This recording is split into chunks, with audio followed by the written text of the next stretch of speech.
Welcome to the Salmon Runs YouTube. Enjoy the video. In this video, I will show you how to delete education on LinkedIn. Keeping your profile accurate is super important for your professional brand. First, let's get you to the right place. Simply open LinkedIn and navigate to your profile.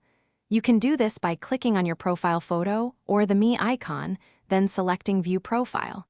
This takes just a few seconds to complete.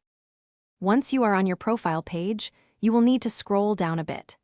Keep an eye out for the education section, which typically appears after your experience. To make any changes, you'll see a small pencil icon on the right-hand side of this section. Go ahead and click on that icon to reveal the editing tools for your academic history. Now that you're in the editing mode for your education, you'll see all your listed academic entries.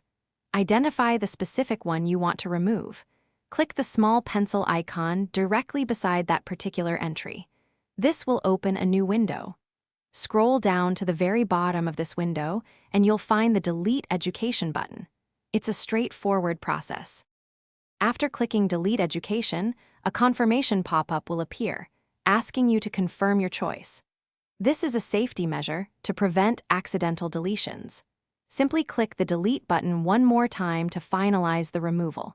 You'll then see a small notification confirming that the education entry has been successfully taken off your profile. Your updated profile is now saved. Thanks for watching. Consider subscribing if we helped you.